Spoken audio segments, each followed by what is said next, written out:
मैदे के लिए बहुत मुफीद है, गर्मी से आपको निजात दिलाएगा। उम्मीद है कि आपको। अस्सलाम वालेकुम, welcome back to nature village food. Restaurant से बेहतर मिंट मार्गरीटा की रेसिपी आज आपके साथ शेयर करूंगा। आप घर में मिंट मार्गरीटा बनाते हैं, रेस्टोरेंट जैसा नहीं बनता, वो कलर नहीं आता, टेस्ट नहीं आता और वो थिकनेस नहीं बनती। तो कहाँ पे आप गलती करते हैं, तमाम टिप्स आपके साथ शेयर करूंगा। तो आएँ जल्दी से मिंट मार्गरीटा बनाना शुरू करते हैं। मिंट मार्गरीटा बनाने के लिए जूसर वाला जग ले लेंगे और इसके साथ लेंगे पुदीना। अगर आपके पास छोटी गुठलियाँ हों तो 2 ले लें, और अगर बड़ी गुठलियाँ हों तो 1 आपने ले लेनी है। पत्ते अलग कर लेने हैं। इनको अच्छी तरह धो के खुश्क करके इनका पानी निकाल के आपने जग के अंदर डाल लेने हैं।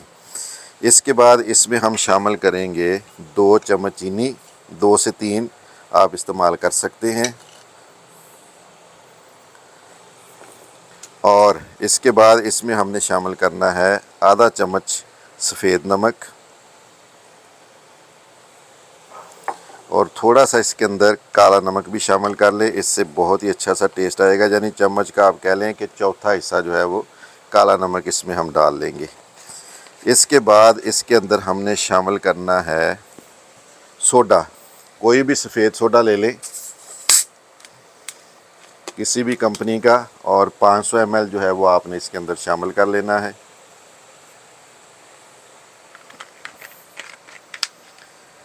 सोडा डालने के बाद 1 अदद लीमू, फ्रेश लीमू ले लें, इसका जूस इसमें डाल लें। अगर आपके पास फ्रेश लीमू नहीं है तो आप लेमन पाउडर जो है वो भी यूज़ कर सकते हैं।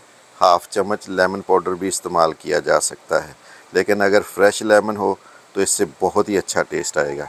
अब सबसे पहली टिप क्या है, आपने जब इसमें बर्फ़ डालनी है तो ज़्यादा डालनी है। हम क्या करते हैं, हम जब इसके अंदर बर्फ़ डालते हैं तो कम मिकदार में डालते हैं। जब आप थोड़ी बर्फ़ डालेंगे तो वो थिकनेस नहीं आएगी जो आपको रेस्टोरेंट में मिलती है। तो इसलिए ज़्यादा से ज़्यादा इसके अंदर बर्फ़ डालनी है। तो पहली टिप ये आपके साथ जो मैंने शेयर की है, आपने इस पर अमल करना है तो आप देखेंगे कि जो आपका मिंट मार्गरीटा है वो कितना थिक बनेगा और कितना ज़बरदस्त बनेगा, बिल्कुल रेस्टोरेंट जैसा बनेगा। अब काफ़ी सारी इसमें बर्फ़ डालने के बाद अगली टिप ये है कि आपने इसको कम अज़ कम 3 मिनट जो है वो ग्राइंड करना है। हम क्या करते हैं, हम 1-2 मिनट करते हैं जल्दी जल्दी, उससे वो थिकनेस नहीं आती। तो कम अज़ कम 3 मिनट, यानी जितना ज़्यादा इसको ग्राइंड करेंगे उतना ही ज़्यादा आपका जो मिंट मार्गरीटा है वो मज़ेदार भी बनेगा और थिक भी बनेगा, रेस्टोरेंट से भी बेहतर। और ये देखिए कितना थिक हमारा जो है वो मिंट मार्गरीटा बन के बिल्कुल रेडी है। जब भी मेहमान आए आप उनको इस तरह मिंट मार्गरीटा बना के सर्व करें, हमेशा आपको याद रखेंगे, आपसे खुश होंगे।